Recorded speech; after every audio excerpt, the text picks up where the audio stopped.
Hello Aquarius, thank you for joining me for your weekly forecast for week commencing the 9th of April.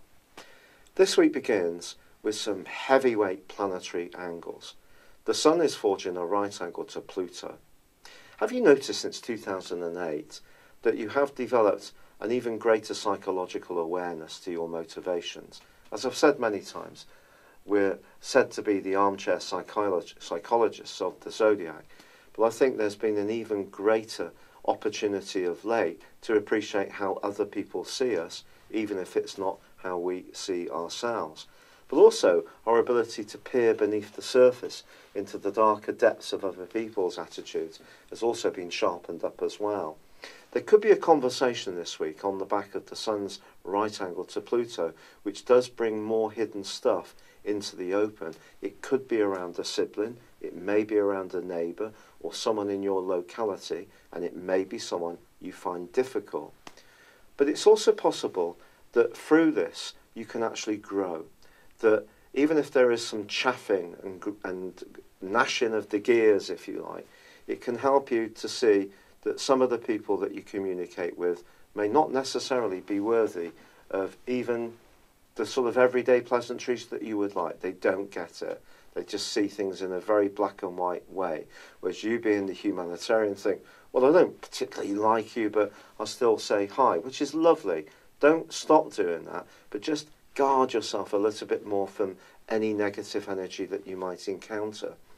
With Mercury also tracking backwards and squaring up to your traditional ruler of Saturn, any anxieties you've got about your sense of self and how other people view you could see you and me much more sensitive about conversations we have with others, worrying perhaps a bit more about how we're viewed.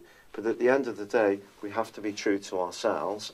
But there is still a delightful link between Venus and Mars this week, suggesting that even if some old stuff does come up, it can be reordered, figured out, dusted down, and you can put some air around it, if you like, so you can oxygenate it and see things in a way which helps you to feel more secure, especially in the relationships which are really meaningful. And it's also possible that there could be something evolving in your home. It could be a decorative scheme, it could be a renovation, it could be just how you feel within yourself, because at the end of the day, we all have an inner self, which is our emotional home. So that's entirely possible. As this week draws to a close, yes, Mercury starts to go forwards. Phew, great, hey? But actually, it doesn't come out of shadow until the 4th of May. So even though the gremlins that may have affected anything to do with technology, everyday communications, if your mobile phone has been playing up, have you noticed? I get this all the time, where my mobile phone is on 45% charge, and suddenly it's completely got nothing on it. I'm not going to mention the brand name, but I think some of you may be able to relate to that. So that kind of stuff's been going on a bit more. If your printer isn't working quite as you would like, or runs out of toner, or a transaction you've made online hasn't quite worked properly, this is all classic Mercury retrograde stuff. But I also like to think that Mercury retrograde can be a time to reform, rejuvenate and mend things. So there is a chance to improve things, but there is this tasty energy at the back of our solar horoscope, which means we can't ignore the more psychological, subconscious and even opposition, secret enemies, quite frankly, that we could encounter. But I do think it's important to also talk about Jupiter's angle with Pluto. Now, Jupiter is about growth, but it is tracking backwards at the moment. It's in retrograde. But its angle with Pluto is entirely positive. And the things being done behind the scenes that are not so obvious can be building your profile in a very, very positive way. And so it is important to remember that and embrace that and feel valuable about that at all times.